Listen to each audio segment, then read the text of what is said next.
Salute BookTube, welcome back to my channel, or welcome to my channel, probably most likely welcome to my channel because this is only my my fourth video. Very new to BookTube, very new to YouTube, not new to watching YouTube, but new to creating content on YouTube and BookTube. So probably welcome. Haven't made many videos yet, but this is actually my fourth video and it's a part 3 of my book haul. If you look at part 1 and part 2, I purchased about 43 books on International Independent Bookshop or Bookstore Day, International Bookshop Day. I bought 43 books and I thought I'd divide it into 2 videos, but because I'm a rookie at this, it's turned into 3 videos. So this is part 3. It should be the final part. Got the final bunch of books I got. You could watch if you're tipsy enough to watch part 1 and part 2 of my book haul if you're interested. If not, we can just get started with part 3. I got a bunch of books, again, mostly not mostly, I think completely non-fiction. I think every 43 of the books I brought were non-fiction. So if you're into fiction, maybe I'm not the best channel for you. I do read fiction. I do have a bunch of fiction books, a small fiction library. Smallish, respectable fiction library, but not as big as my non-fiction, which is pretty much everything behind you. And then I've got something symmetrical shelves exactly like that on this side where I've placed my camera, so you can't see it now, but if I flipped it, it would look very similar to what you're seeing behind me. So two-sided, pretty decent sized library that I've managed to fill up, but I hope I hope to cut down. There are some, I think, books I can purge, unfortunately, but I do have to. You can't just keep hoarding. Although I do have space, you can see over there, there's space. Up there, I could make space, but I've tried to keep the books almost, try to keep my shelves as organized as possible categorically. So you've got Middle Ages, I would say, Islamic Golden Age, and I call it also my Turkish / Central Asian bookshelf, also my Islamic bookshelf. Then I have my ancient, those two at the bottom are the ancient history, mostly antiquity. And then behind me, you can see the 3 yellow statues and the clock. Around that is my Gulf, which is Persian Gulf related books about the Gulf, the Persian Gulf, because that's where I'm based, in the heart of the Middle East. And then these over here are my Middle Eastern books, and then it continues to the top there, and then over there, it's Middle East, and then it's others, so a lot of China, India, Africa, China, India, Africa, you'll find Japan, you'll find and then also you'll find some popular culture kind of books, actor biographies, musical biographies, musician biographies, travel books are also there. It's a subject I can probably prune. I don't know, sometimes I just collect them thinking that I'm gonna travel someday. And then I also have some economics books at the bottom there. So, and then here I've got, I'm going through just a library tour, a book haul. What you can't see in front of, I've got the American history books, European history, a couple of shelves, British history, a couple of shelves. And then I call it my war shelf, which is mostly World War I and World War II. And then I have a couple of shelves on espionage, mostly for research for the book that I'm working on. So that's pretty much. And then I've got my fiction, a couple of shelves, 3 shelves now for fiction. Some of my childhood books as well that I've maintained since I was small. Although my reading history, now we're going to my reading history. When I was young, very young, I started reading. I got the passion for reading. And then I became a teenage male. I became a teenage boy / man, boyish man, teenager, is when I stopped reading. When I became a teenager until almost when I got into university, just the priorities changed. But then, luckily, in my university career, I got back into reading. So I got back into reading and purchasing books and actually reading them and going to the library and sitting and reading them. And then once I graduated university, I was back to reading, and I've been reading ever since, as much as I can when I can. So yeah, that's yeah. So I don't know how I got from there to that. I've spoken 5 minutes and I haven't even started with the haul. But this is part three of the haul. You can watch part one and part two, and we can start with the first book from my haul. This is Michael Agsworthy. This is Iran, Empire of the Mind, and then the subtitle is A History from Zoroaster to the Present Day, which is a long sweep of history. You can see the Islamic here and then the antiquity, the Persian antiquity there, but it's a small book, so this is a very compact history of Iran. Yeah, about 300 pages. So, I don't know how much you can do. I think this is a good overview, and then once you get this, you can zoom in to specific periods of Persian history, which is, Persia is very central because they're very close to the Arab Middle East, although they're not Arabic. They're Muslim, but they're not Arabic, and then they're also very close to the sort of the Indian subcontinent civilization, Pakistan and India and all of that. And they're also very close to Central Asia, places like Uzbekistan and the Stans, the Central Asian sort of republics, not too far from Russia, not too far from Arabia, not too far from Turkey, and we can say Europe-ish, and then not too far as well from India, Central Asia, and even China. So Iran is a very important country. A lot's in the news now. The Americans and the Iranians having some discussions about some negotiations about nuclear weapons. The one big elephant in the room is the Islamic part, and the revolution in 1979, Iran turning into a theocracy, pretty much, and that makes the West a bit uncomfortable. How long Iran can stay a theocracy in the 21st century is anybody's guess. But this book will help me understand Iran better, and then hopefully I can maybe dive into more specific parts of Iranian history, long and storied history. The next book is sort of linked. This is more of a globalization type book. This is by Benjamin R. Barber. It's Jihad versus McWorld. You've got a lady in a burqa and you've got a Pepsi. And then the subtitle is Terrorism's Challenge to Democracy. And this book, surprisingly enough, it says New York Times bestseller, but I think when it first came out, when did it first come out? Let's check the date.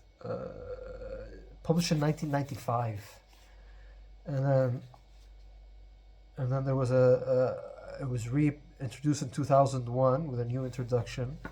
I think after the events of September 11, this probably shut up the book sales, the book sale list, the New York Times bestseller list. And then 2003 there was another preface, another edition. So I guess this is the 2003 edition. Probably as America got dragged in more into war in the Middle East and against jihadism. But yeah, so basically it's I'll read the back quickly, better than any explanation I can make on this fraught subject.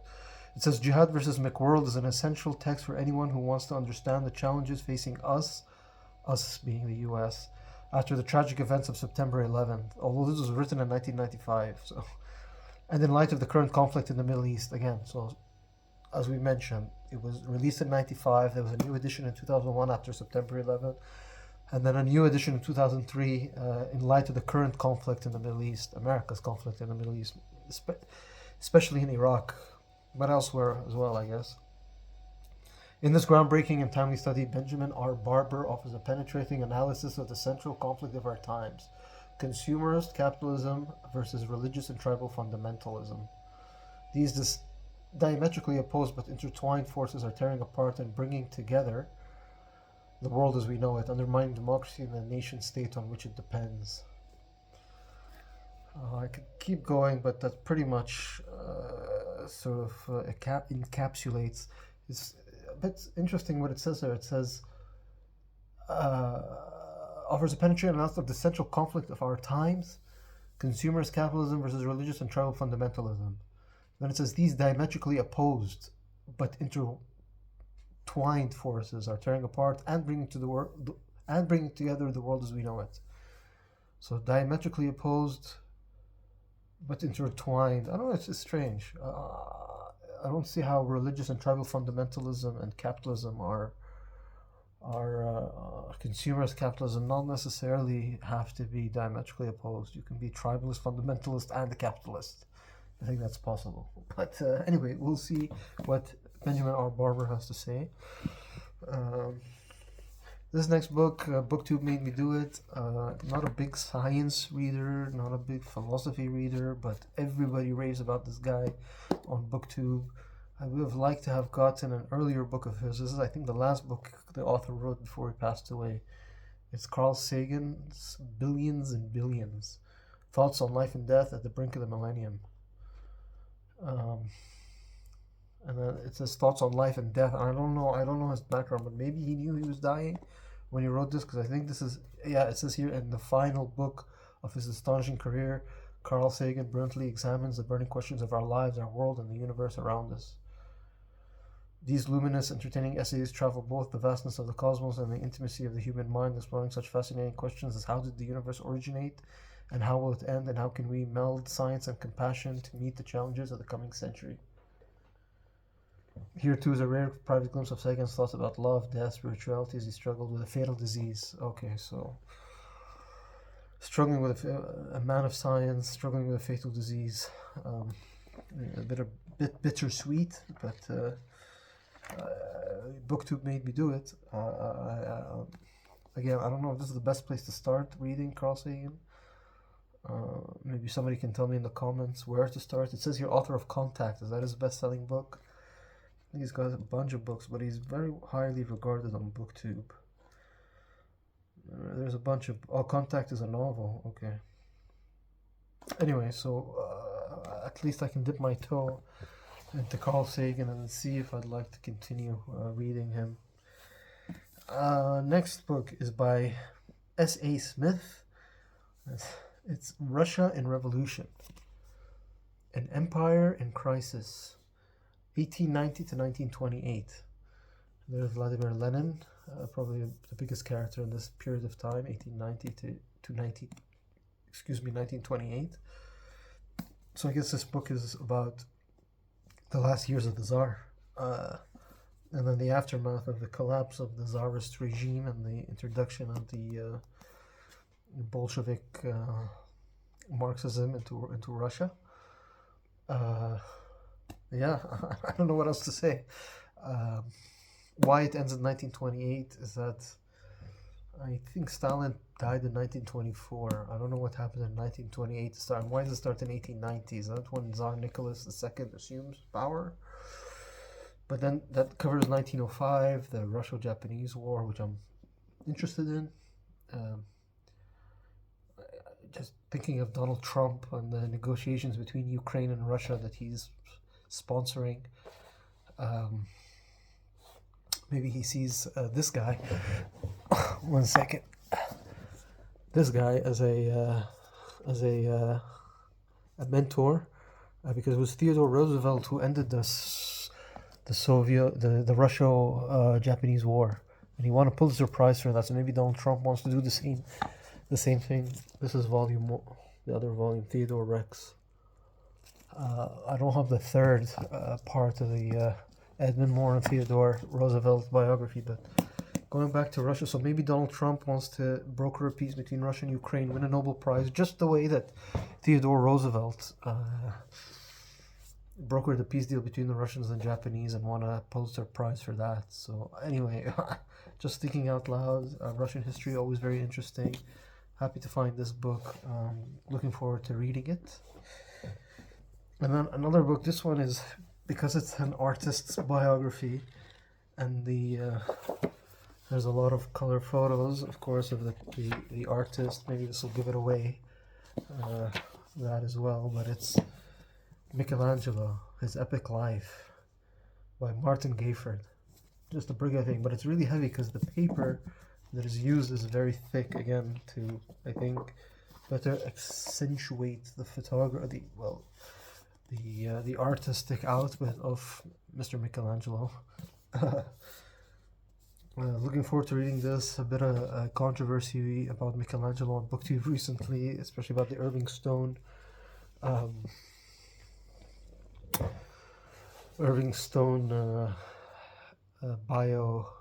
biographical novel of Michelangelo, creating a bit of controversy on BookTube. But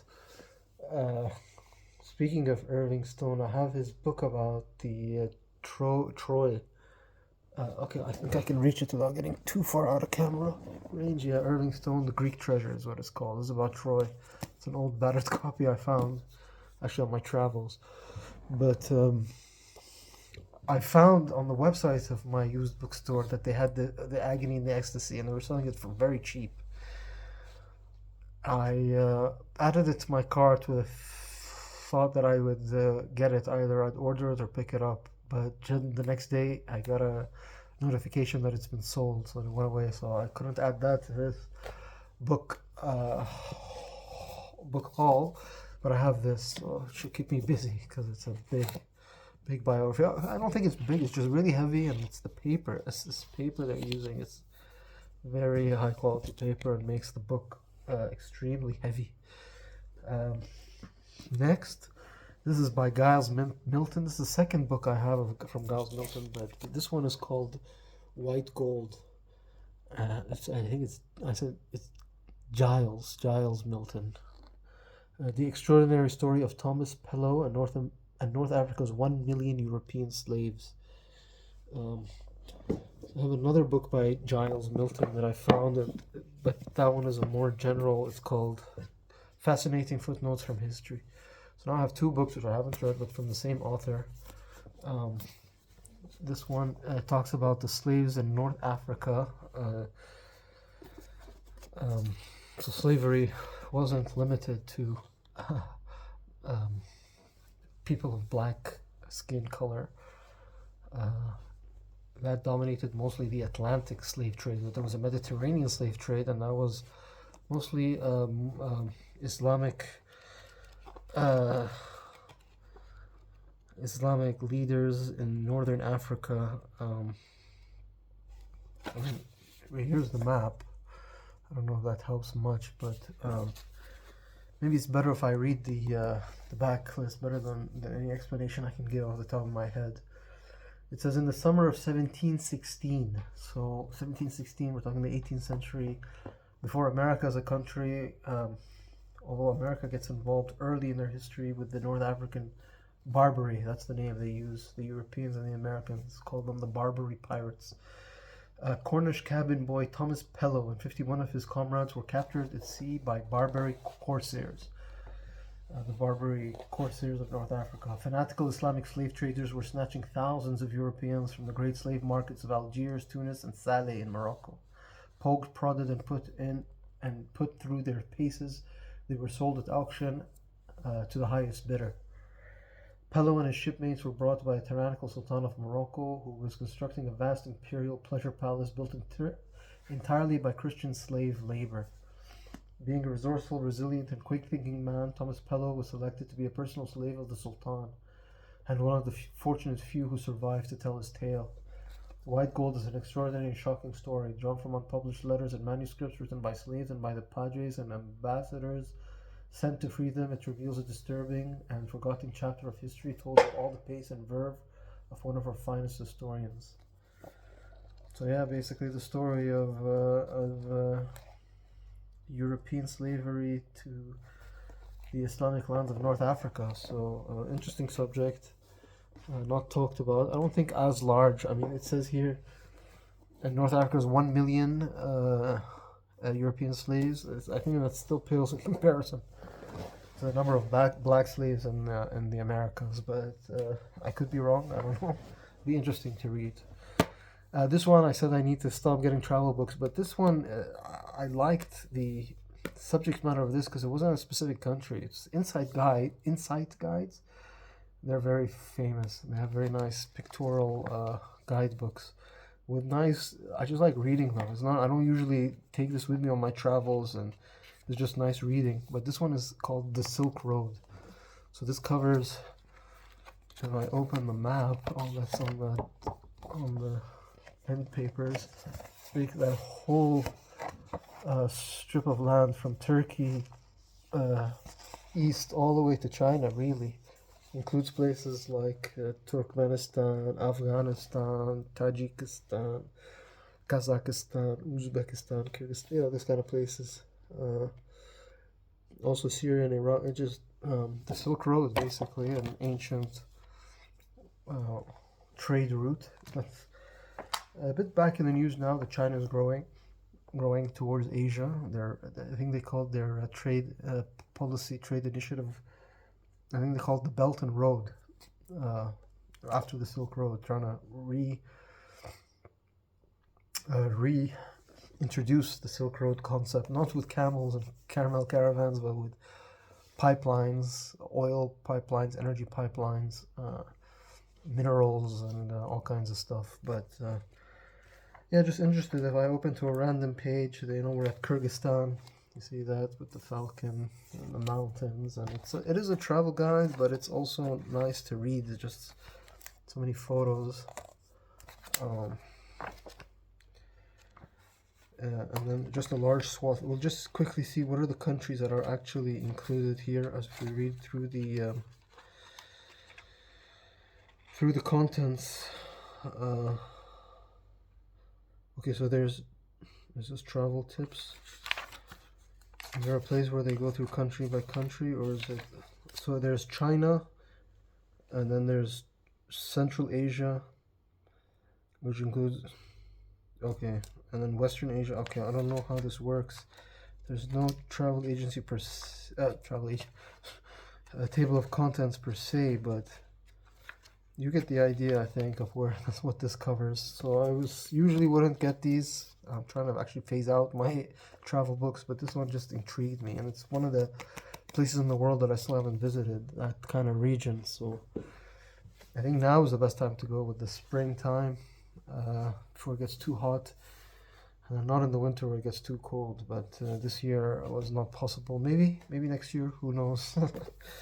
Anyway, next book, we go somewhere completely different. This is actually a sports book.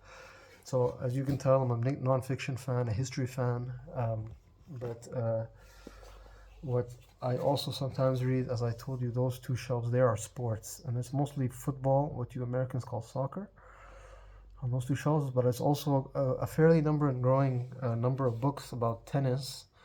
And this is one of them that I found. This is Pete Sampras, A Champion's Mind, Lessons from a Life in Tennis. So it's by Pete Sampras, and it's called A Champion's Mind, and the subtitle is Lessons from a Life in Tennis, and it's co-authored with Peter Bodo. So I guess it's a biography of Pete Sampras, arguably the greatest tennis player ever, and A Champion's Mind, the great tennis player so often exhibited visible discomfort with little people inside his head finally open up.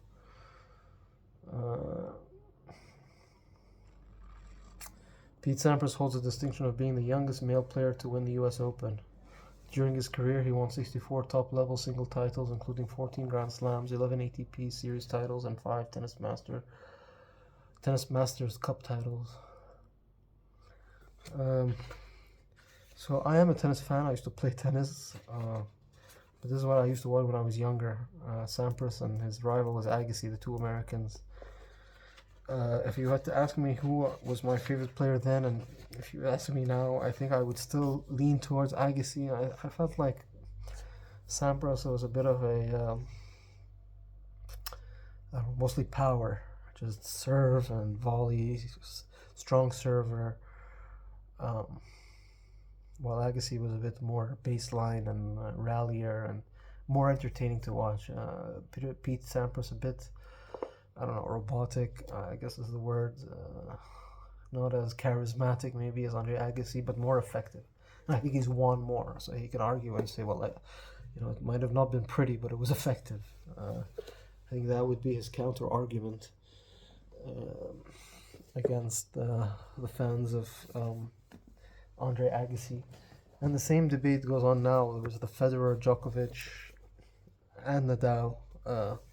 Sort of, Djokovic is a bit, um, critics say, a bit robotic in his tennis play, as opposed to someone like Federer, who had more elan, more,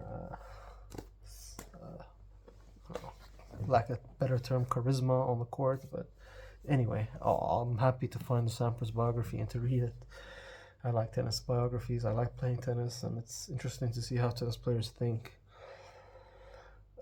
Next, we go from Pete Sampras to Catherine the Great. This is by Virginia Rounding.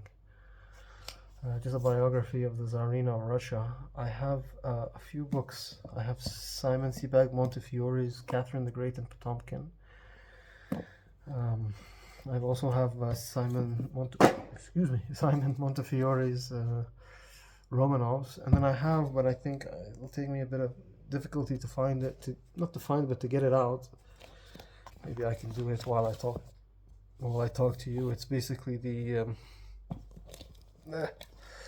little bit logistically difficult with my left hand. This is Catherine the Great by Robert K. Massey. Portrait of a Woman is the subtitle. So I have those, but I found this for a cheap price. I'd like to compare it with the other biographies and see how different historians cover this fascinating character. Now that I've taken out a bunch of books, I need to put them back in before I make a bigger mess. That goes in there. We can put these in there. Sorry about this book too. This is not very good filming on my part. I apologize. I'm just gonna put this here. One dropped on the floor while I was trying to make my point, but yeah, we can leave that there. It should be okay. Okay, next book, The Boer War by Thomas Pakenham. I actually own this book, and with a nicer cover than this one. This one isn't that great. I have this one, The Boer War. This is much nicer. The only issue, I found this at a friend's house. I was in London, in the UK, staying at a friend's place. He was very gracious to let me stay. And I was sleeping on the couch. He was sleeping in his room, but then I saw under his TV, he had a bunch of books. Nothing was interesting. Nothing caught my eye except this. And I picked it up. I started reading it, and he saw me reading it, and he said, "You know what? This book, it's yours. Keep it. I don't want it. It's yours. Have it." So he gave it to me. So I kind of put it away and said, "Okay, it's mine. I'll take it back home and I'll read it at my leisure." But then what happened was, it sort of fell apart on me. Not very well. I don't know. I didn't notice at the time. I think it looked okay. I don't know if I was the reason why, but I doubt it. I just started reading the first couple of pages and it looked okay, but then when I thumbed through the book, it started to show that it was actually falling apart. So now that I have this, I can actually read it without damaging this, but I like this cover more, so I don't know. I don't know what to do. Maybe I'll keep this or just keep the cover, because I don't know, if I give this away, it wouldn't be fair to the next person who read it if it's a damaged book. Again, right in the middle, it just comes off. It's kind of cracked, so I don't know what to do there. But luckily I found another copy. I think he has another book about Africa, and what I read from these, when I was just going through the first couple of pages, was very, very well written. I don't know if it keeps going, but it looks like it's a very popular book. The fact that this is a continuation, a new edition of the older one, and there's a blurb by A.J.P. Taylor. Anybody who likes history knows who A.J.P. Taylor is. It says, "This is a wonderful book." That's the blurb. But yeah, I don't know what I'm gonna do with the old copy. I'd like to keep the cover. I don't know if I should just give it away. I don't know, but at least I have a copy that I can actually read. So I'm excited for that. How are we doing? 30 minutes. Okay, I think we can finish up This one, Jared Diamond, Upheaval, well-known author, the author of Guns, Germs, and Steel, which I have. One of the, you know how I said I used to read when I was much younger, and then I had my reading break in my teenage years, and then I got back to it in university. It was also university when I was in university. Amazon was really growing, and the idea that you could purchase a book online and it would come to you in a box and it had that new book smell. And one of the books I think I bought at the bookstore was Thomas Friedman's what was his name? Thomas Friedman? Yeah. It's not Lexus and the Olive Tree, it's the one about globalization. The title escapes me, but he was talking about that. He was talking about how you can order online and it'll come to you. So I was intrigued, and I went and I purchased Guns, Germs, and Steel. One of the first books I read when I got back into reading.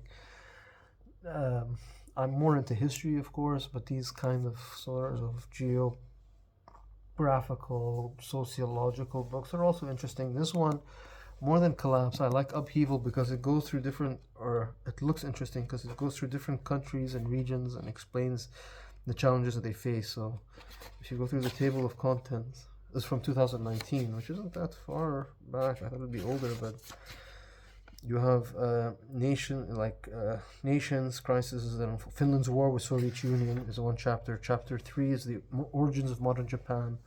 Chapter 4, A Chile for all Chileans. Chapter 5, Indonesia, the rise of a new country. Chapter 6 is rebuilding Germany. Chapter 7, Australia, who are we? Chapter 8, what lies ahead for Japan. Chapter 9, what lies ahead for the United States. It says strength and the biggest problem.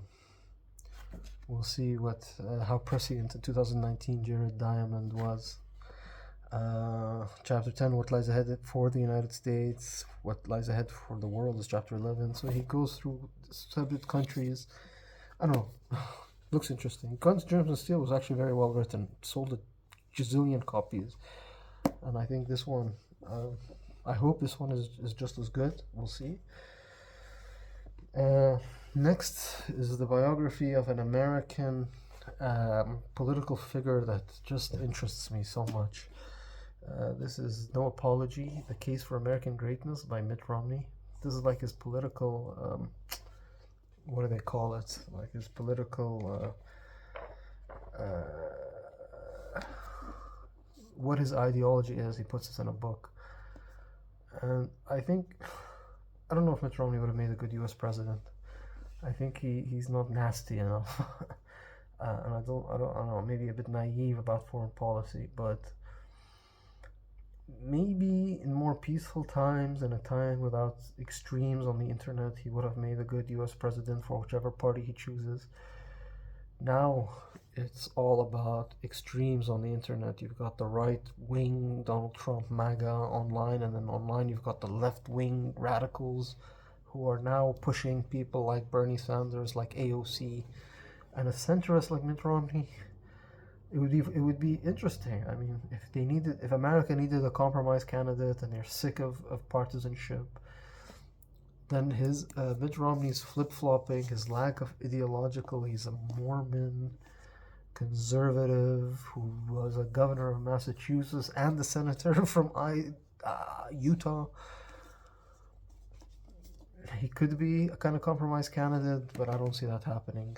I don't think anybody wants to give an inch in the American political battle scene, battleground.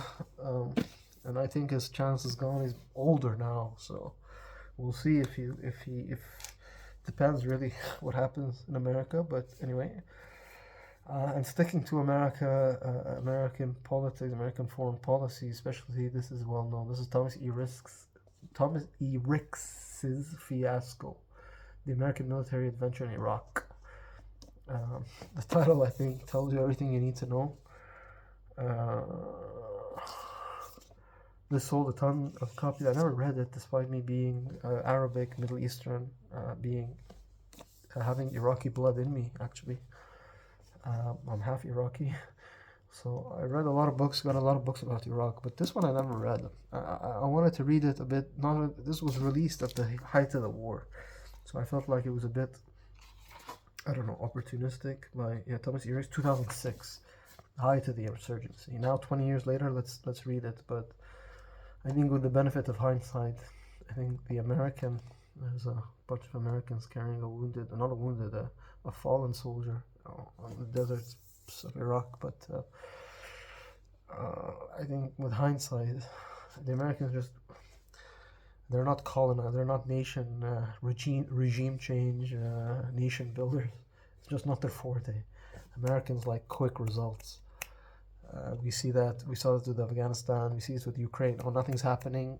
Oh, let's make a peace deal. Let's put Trump in office. Now, Trump, after a month of hitting some snags with the negotiations with the Russians and the Ukrainians, is like, you know what? If we don't find a solution now, quick, we're out of here. We're washing our hands. You guys are on your own. So, nation building, changing regimes, becoming a superpower, policing the world, that takes patience, it takes time. The Americans are all about the efficiency, so that's hurt them. That's why we see a lot of withdrawals in American wars, whether it's Vietnam, Afghanistan, Iraq, Libya to an extent. We came, we conquered, we saw Gaddafi left. Where else are we? I don't know. They outsource everything to Israel. Israel does all the fighting, and America just, I don't know, sits back or provides the weapons, pretty much. They're good at that. They're good at quick battles, the Americans, winning the battle, winning the war, winning the battle, but not winning the peace. Winning the peace is a different ball game, and it's not the Americans' forte, unfortunately, and it shows. And that title fiasco shows. And then, sorry, I'm moving books around because the last book was laying flat on the bottom, but I didn't want to show it to you before I wrap this very long video up. The last book is Treasures of Ancient Rome, and it's by Peter Clayton. And then this is just an oversized book, coffee table book, with just prose and then just artifacts of ancient Rome. Here are some burial sites recovered, the architectural grandeur, some more columns, some pyramids as well. But there's also prose, so there's a lot of prose, but then also some mosaics.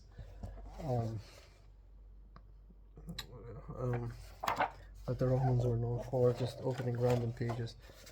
Some marble bas reliefs, high relief, whatever it's called, sorry. Below and left, Priam.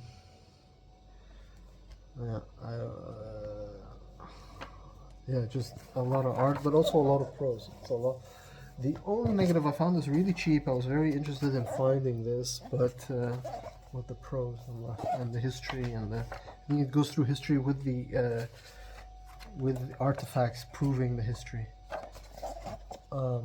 The only issue with this, I found it really cheap. I was so happy to find it, but then when I was thumbing through it at the shop, at the store, I found one page.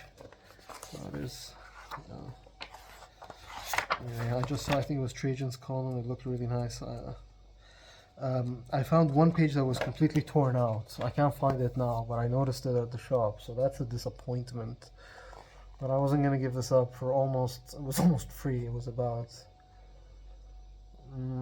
$5.50. Okay, maybe not completely free, but very competitively priced. So I was happy to find it.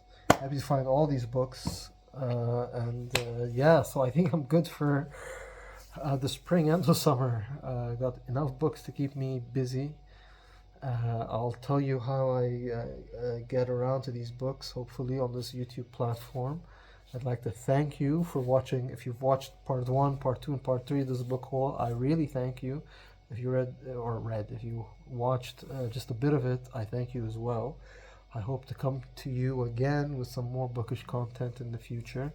Excuse me for my very amateur booktubing, video editing, video recording, this is all new to me, so if the sound isn't good, if I'm blabbering on, I'm boring, I know that, but I'm trying. Maybe I'll improve with time. Who knows? It's unlikely, but I'll give it a try. But until then, thank you and salute BookTube.